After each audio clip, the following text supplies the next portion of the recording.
Сайн байцгаана үзэгчдээ залуу зохион бүтээгч нэвтрүүлэг та бүхэнтэйгээ өгөөмөр зах дээрээс мэдчилж байна.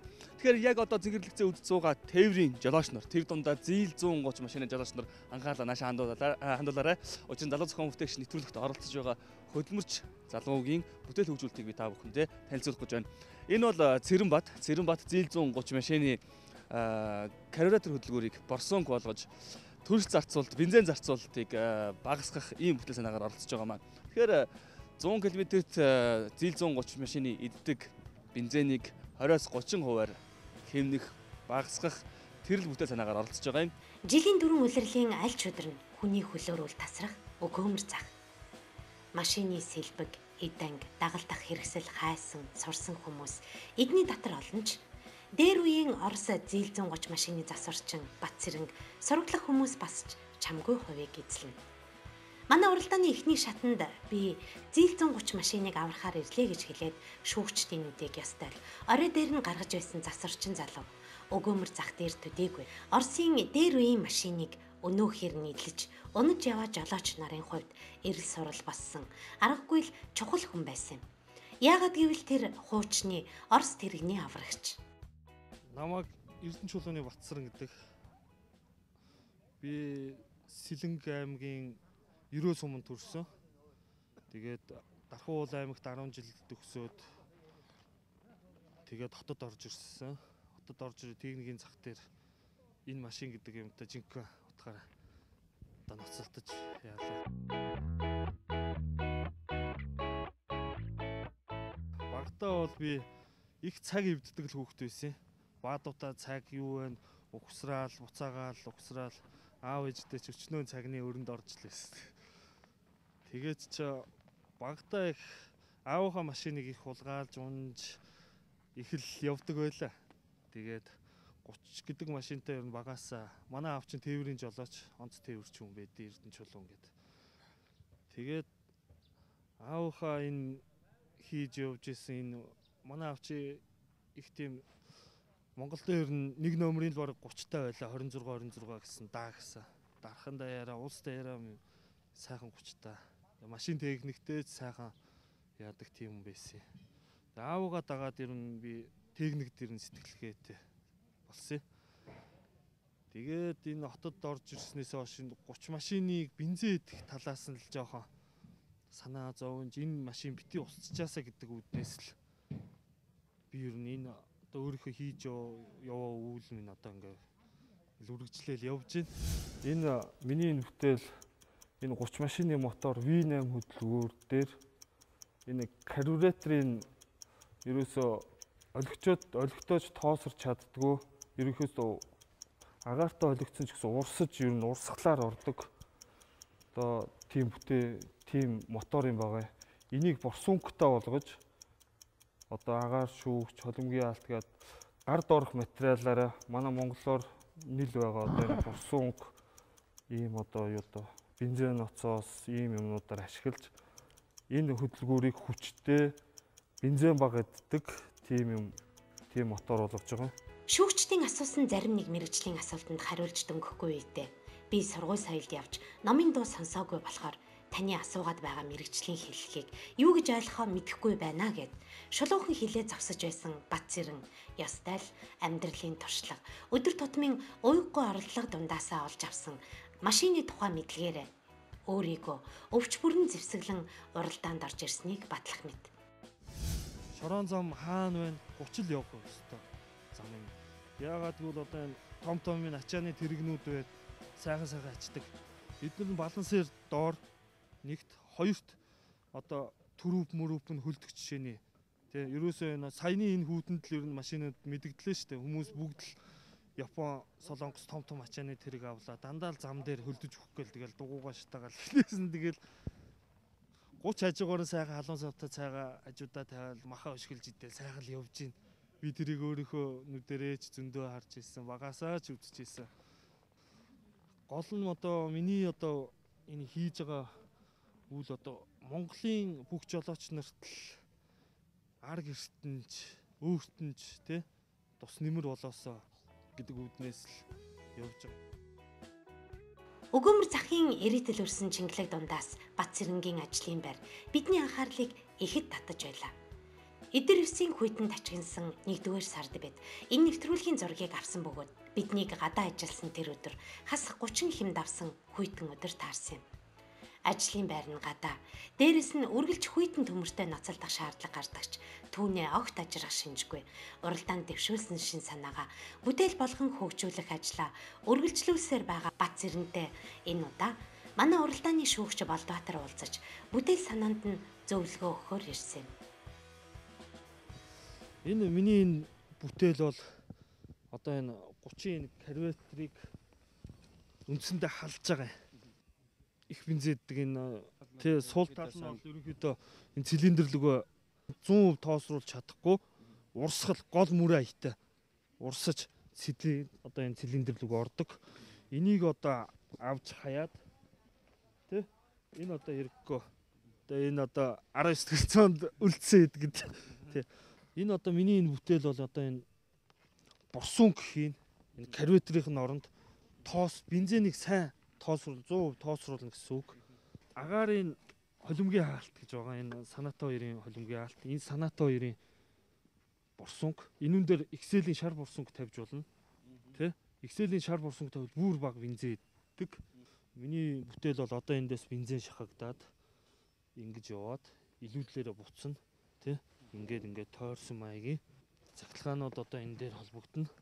Энэ захилгааны ажиллах зарчмыг би бас үзүүлээ л да тий. Тэгэхээр үзэгчдэд зүгээр их энгийн үүднээс нь тайлбарлахад л одоо болдоо гэж ингэж ойлгож болох уу? Бензин агаарын холимог одоо хяналтгүй урсж байгааг л хяналттай болгож л тавих гэдэг нь шүү дээ. Нэг гэсэндээ бол одоо айх тэр их үерийн усыг л цахилгаан станц шиг л одоо тооцоотой одоо зөв хуваарлалтай болох гэдэг нь ойлгож болох уу тийм ээ? Ер нь бол тийм л дээ. Ер нь яг нэг карбюратор хөдөлгүүрийн ажиллагааны үндсэн зарчим бол ерөөсөө одоо хүүхдүүд ойлгомжтой хэлэх юм бол ийм байхгүй нэг тоосор шилэнд усан ичээд тэр гуурсарч тоосорчор үлээлэхээр усыг шүвшдэг штэ. Яг зарчмын үед бол ерөөсөө урсж оржсэн усыг чинь агаарын урсгалаар зөгчиж тоосруулж ингэж л хийдэг юм байна. А энэ бол ерөнхийдөө энэ урсгалаараа л хянжаадаг зүйл л дээ.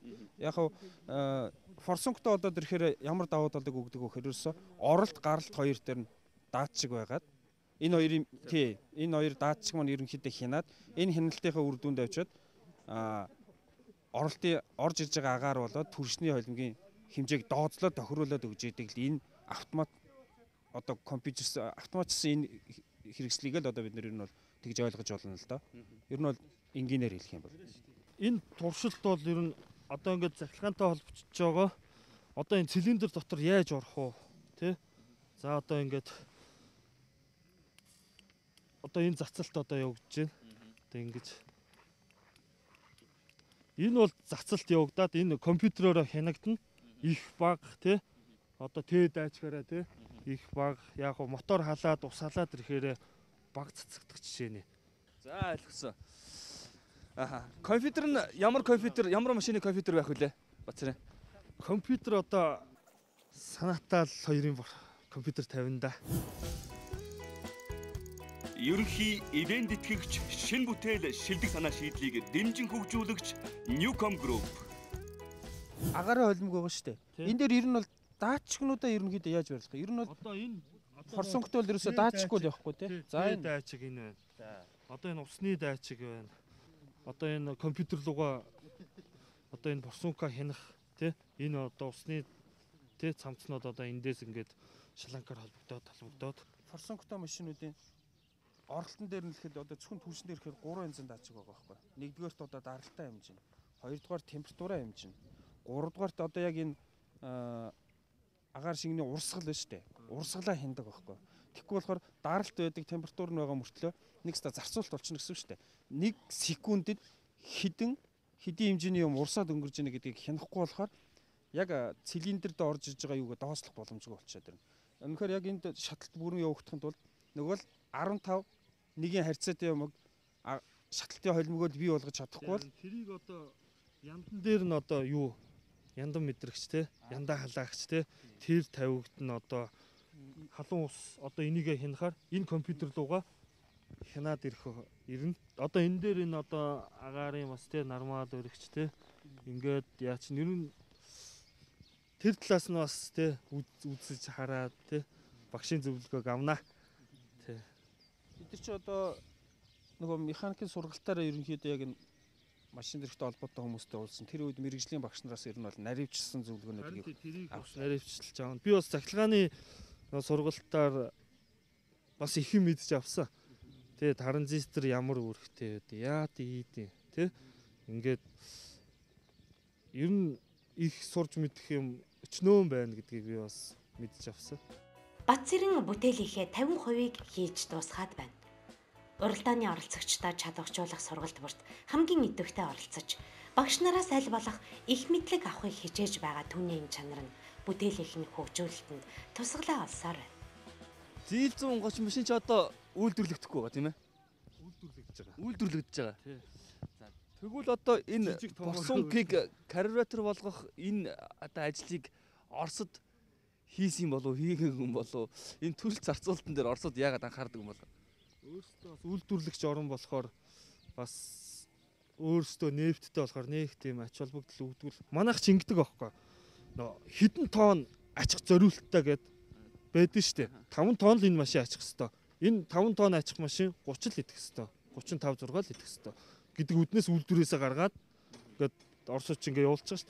Манай монголчууд Монголд оруулаад ирэнгүүт тэр машиныг бүр хэд дахин углаад хэдэн тоон ачгаар бүр ном тавиад тэгээд бүр нэмэлт одоо туслах тий туслах хороо пигээ шатал тий одоо хүүхдүүд ярихад одоо хурдны хайрцгийг хэд дахин томруулад карда диск ган дискийг 2 3 давхрал тавиад баг ингээд бүр ингээд хийчихэр чи манай монголчууд монголчлохыг сэтгэлгээтэй их ачих үүрэгтэй 5 тонн ачих тэргийг чи 30 хэдэн тонн болгоод achиж байгаа болохоор моторн дээр орсууд юусэн анхаарал тавьдаг ингээл ийм үйлдвэрээсээ юм байх хэвээр.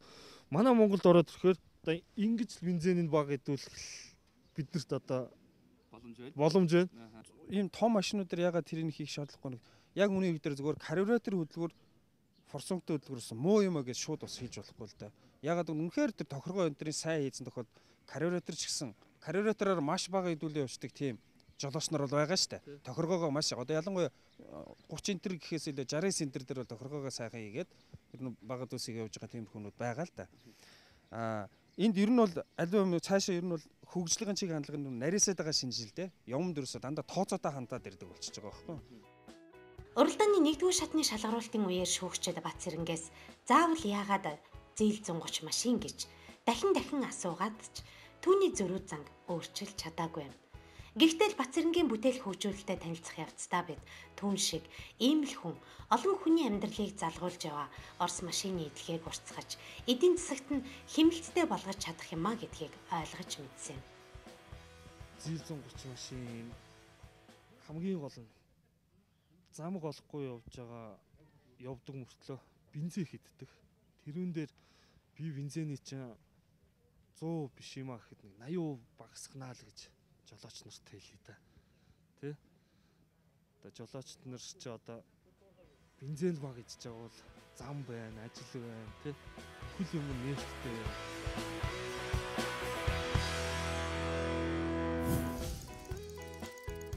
Ерөнхий ивент итгэгч шинэ бүтээл шилдэг санаа шийдлийг дэмжин хөгжүүлэгч Newcom Group. Хэрэг шиг ер нь илэгдсэн байх уу? тий. Ингэж илэгдсэн бай тий.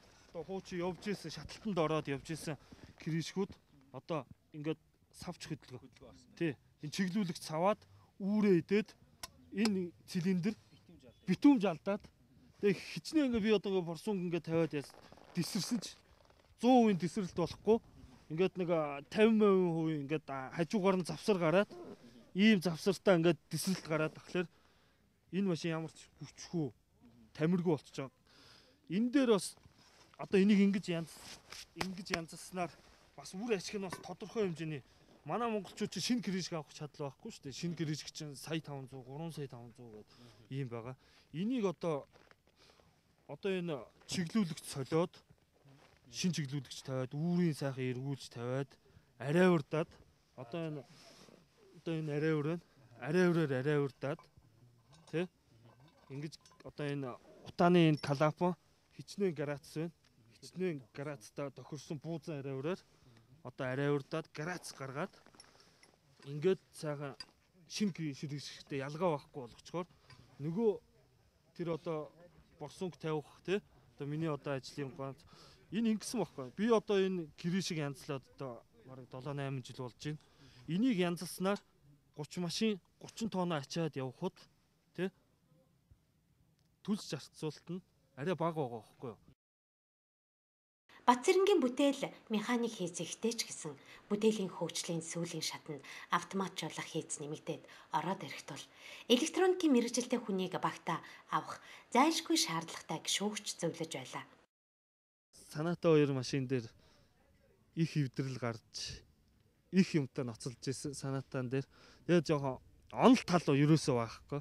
Механ одоо практик нь бол байгаад идэг зүгээр өөрөө л ухандаал үзээд идэг. Онлын талын ном биш үү те. Одоо Орос тэрэгний ном тэрийг их судалдаг. Ном уншдаг, хідэн градус нэгдгүү, хаагдахгүй те. Ингээд зургийг хараад ч болтгоо ингээд ойлгодог. Тэгээ ингээд хүн хэлэхгүй маа гэд уншаач ч юм уу те. За ийм байна гэл. Би ч одоо 10-аад орог машины орог Орос тэрэгний номнууд ер нь уншсан. Бацэрэнгийн бүтээлийг хөгжүүлэхэд өгөөмөр захын хамт олон чин сэтгэлээсээ дэмжин ажиллаж байгаа. Залуу зохион бүтээгч гэсэн шинэхэн нэрэндээ дасал болоод байгаа бүтээл залуугийн Орос машиныг аврах санаа ийхүү бүтээл болон хөгжиж байна. Энэ залуу зохион бүтээгч нэвтрүүлэг их авууштай. Бидний доотлын дүүнерт их авууштай.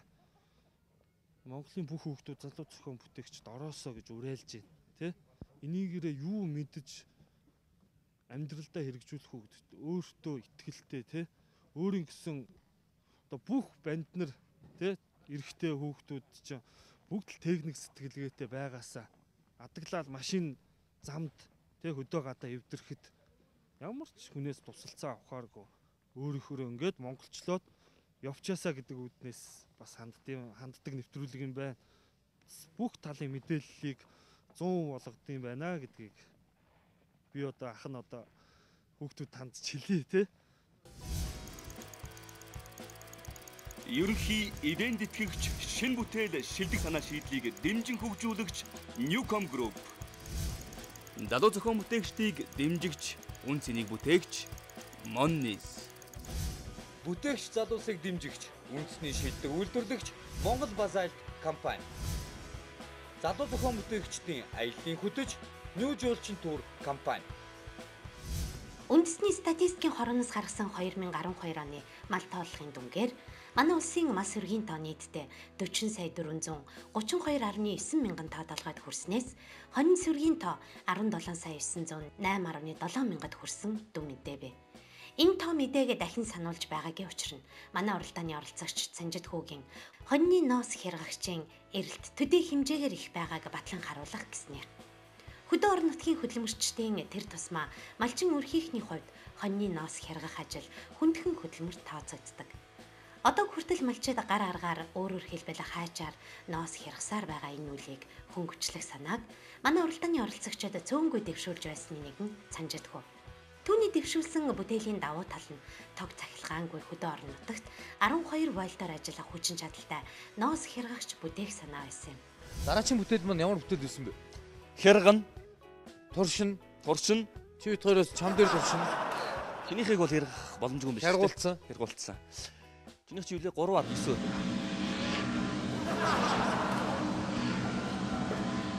3-аар анилсан. 3 ардсан. Дараагийн зохион бүтээгч Санжид Хүү гэж байна. Санжид Хүү тайснаа өрөө.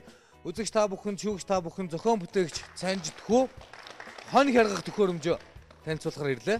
12 вольтаар коннекторт холбож ажилладаг. Эсвэл шууд өөртөө батарейтай коннектор дээг нөхцөл батарейгаар бас ажиллаж болдог байхаар оруулнаа. Ноос үлдэгдэг болохоор стандартын дагуу ер нь бэлтгэдэг юм билээ. MNS 33 2000 гэсэн стандартаар бэлтгэдэг.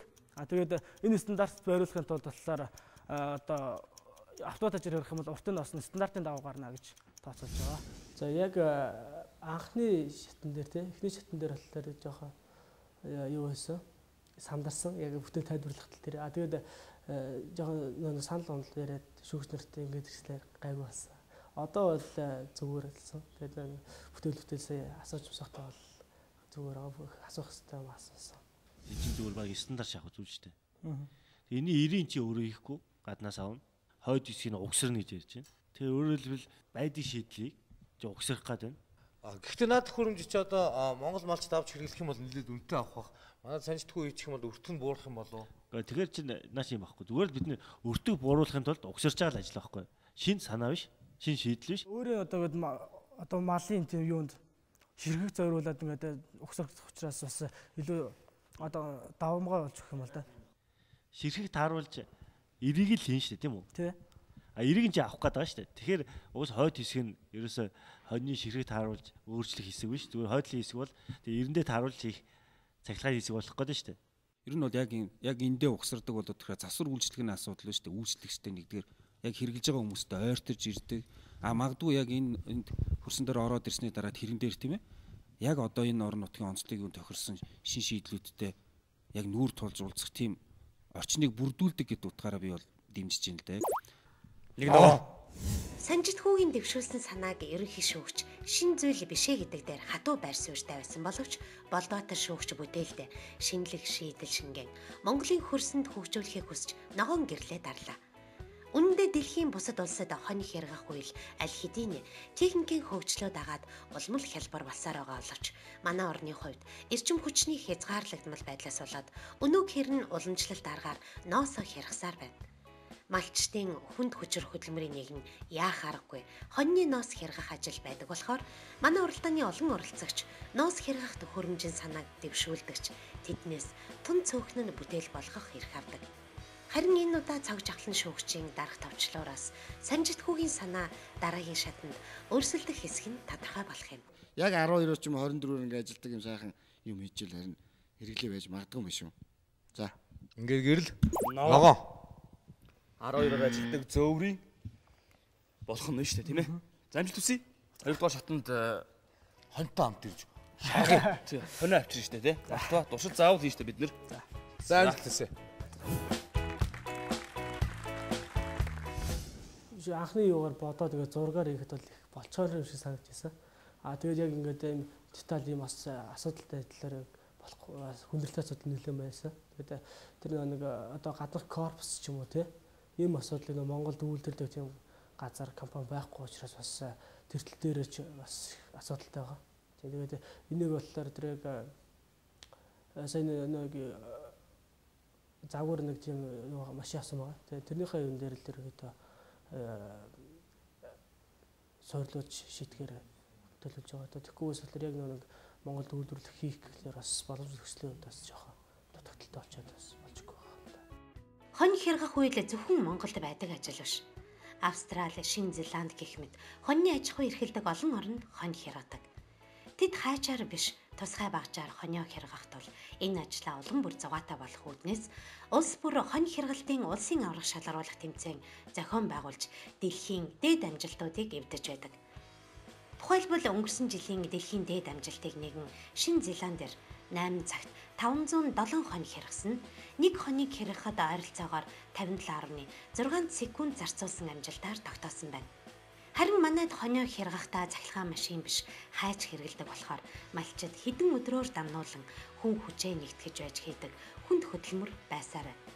Энэ байдлыг халах гэж зорж байгаа Санжитхүүгийн бүтээл хөгжүүлэлт хэрхэн явж байгааг одоо бүгдээрээ сонирхъя. За минийх болохоор 12 вольтоор ажилладаг хонь хэргэж машин гэж байгаа. Тэгээд бүтээл бол яг жоохон ухсралтын шатанд л явж байна. Тэгээд энэ бол яг юуны яг хэргэх ажлын хэсэг гэж хэлж болно. Тэгээд энэ хоёр одоо юутай, эртэй. Энэнийг л сам гэдэг. Энэ л яг нэг хэрчигч ирнэ байгаа. Тэгээд хэрчигч ирнэ гэж дээрээ суурлаад одоо 12 болж болохоор дээрээс Монголын маачтууд ерөөсө хөдөө нэг нарны цагаар ажилладаг. 12-оор л яадаг. Тав цахилгаан усаар одоо тэгэхээр бас маачтаа илүү Төхөн болгох. Тэгвэл 220-оор яадаг байж болно л да. Тэр маачтад 220-ийн таг байхгүй болохоор ашиглах боломжгүй болчиход. Одоо тэр хүчтэл чинь бол гол ялгаа бол чадал дээр гарч ирж шүү дээ. Та хоёр иймэрхүү ижилдэг шүү дээ. Энэ бол нэг бүтээл задж үдсэн юм тий. Одоо ингэ эргэлэхээр ингэ нааш цаашаа хөдлөн. Нааш цааш хөдлөөр нэг хяргаж эхэлнэ гэсэн үг шүү дээ. Жишээ нь энэ бол хятадын үйлдвэрлэсэн бүтээгдэхүүн юм тийм. Энийг ингээд энтэй адилханаар хийхэд таяр дээр нь ямар хүндрэл гарч байна? За ерөнхийдөө бол хүндрэл бол хамгийн гол одоо яг моторцдоор бол уус ингээд оруулж ирсэн юу ингээд хөдөлж аваад ухсарах ч юм уу тийм шитэн дээр явж байгаа. А яг хамгийн том хүндрэлх бол одоо энэ гадны их биений асуудал дээр л байгаа л да. Энийг бас сайн яг шийдэх арга бол олоогүй байгаа. Бүтээгч залуусыг дэмжигч, үндэсний шилдэг үйлдвэрлэгч Монгол Базальт компани. Цанжидхүүгийн ноос хяргагч зах зээл дээр ерөнхийдөө элбэг байдаг төхөөрөмж. Ноос хяргагчийн сам шүд хяргах эд ангийг үйлдвэрлэдэг. Тусгай үйлдвэрүүдээс эд ангиа борлуулдаг тул тэдгээрийг худалдаад авах боломжтой. Дээрээс нь ижил төстэй бүтээлүүдтэй харьцуулан судлах боломж нээлттэйгээд эдний багийн бүтээл хөгжүүлэлтийг хөндлөнгөөс харахад хялбар ажил хийж байгаа мэт харагдах боловч бодит байдал дээр олон бэрхшээлийг даван туулж байгаа нь анзаарагдаж байсан юм. Таярын бас нэг давуу тал нь гэхээр бүтээгдэхүүний жагсаалт гаргацсан байна л да. Ингээд үзэхлээр тийм. Энэ дандаа 12 байл дээр ажилладаг бүтээгдэхүүнүүд байна тийм. 12 харьцангуй жоохон өндөр үнэтэй юм байна тийм. Тэгээд эдгээрээс ингээ харж байхад энэ хяргагчийн маань чадал нэг 300-аас 100 баттын хооронд байна тийм. Мотор ч нь бол 12 бат гэхэлээ наад мотор ч арай л багдаж магадгүй л шүү дээ. Тэгэхээр энэ болохоор ингэж 200 баттных тийм. Тэгээд 3200 эргэлттэй. Иймэрхүү 300-аас 200 бат. Тэгэхээр таяр мотороо бол арай өөр мотор сонгож байгаа юм шиг байна. Тэгээд мотор ямархан мотор вэ гэхээр энэ мотор дээр бол ингээд нэр мөр нь бол бэлэн байж штэ. 550 pH 45 51. Тэгээ энэ дээрээсээ харж байгаад ямар үзүүлэлттэй мотор байна, ойролцоо үзүүлэлттэй мотор сонгож байгаа. Тэгээд хийвэл зүгээр их таа. Нөгөө талаас энэ моторын хувьд ингээ харах юм бол хамаагүй жижиг юм байна шүү дээ. Тэгэхээр чадал нь нэгдүгээрт ингээд яах вэ? Бага тий. Эргэлтийн хурд бол минутанд 2000 иргэдэг байх юм бол магадгүй ус нарийн хэмжээ ширхэгтэй өндөр хурд эргэлттэйгээр ингэж тасалдаг байх тий. Тэгэхээр юм хийхдээ судлах гэдэг чинь бусад ижил төстэй бүтээгдэхүүн ингээд таяр шиг ингээд задлж үзээ. Тэрэнд ямар үзүүлэлттэй тэрийг шалгаж үзээ тий. Ингээд туршаад явна. Түүнээс шууд өөрсдөө хийх юм бол төвөгтэй л дээ.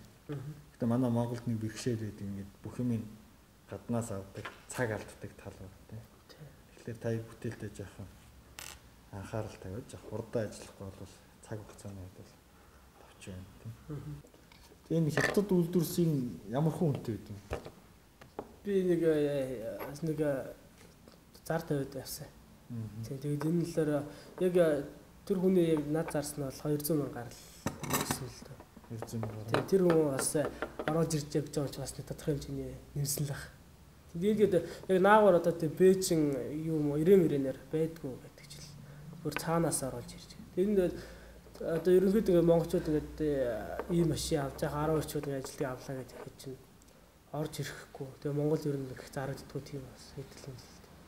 Над бол тусалж байгаа хүмүүс зөндөө байгаа. Манай гэрийнхэн тэгээд бас сургуулийн багш нар тэгээд хөдөө аж ахуйн багшаас нэлээд тусалцаа үзүүлсэн. Одоо тэр судалгааны үеэр тэр ном олох дээр бас их тусалсан байгаа. Тэгээд гэр бүлийнхэн бол тайлгаа их тусалцаа үзүүлж байгаа.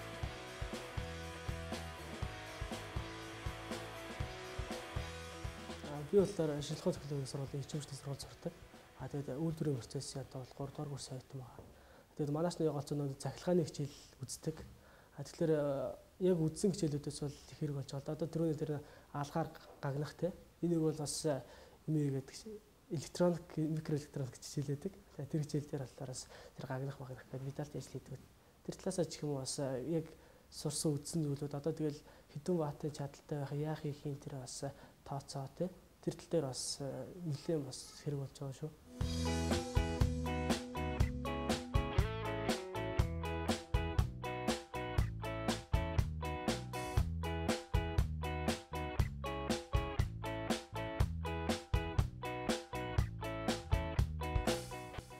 Зарцаа оршихтой бүгд л угаасаа Монголд байгаа тэр хүндрэлтэй асуудлыг ч юм уу шийдвэрлэхийн төлөө байгаа учраас бүгдэнд нь амжилт хүсье. Тэгээд бас бүгд одоо залуучууд бүгд ингэж оролцож байгаа бас бүгдэнд нь бас баярлж байна л да тий. Танай өдрийн хамт олонцсон яг ийм гоё залуучууд руу чиглэсэн ийм тэмцээн оролдоон зохиож байгаад бас их талархалтай байгаа. Тэгэд бүх оролцож байгаа залуучуудад амжилт хүсье.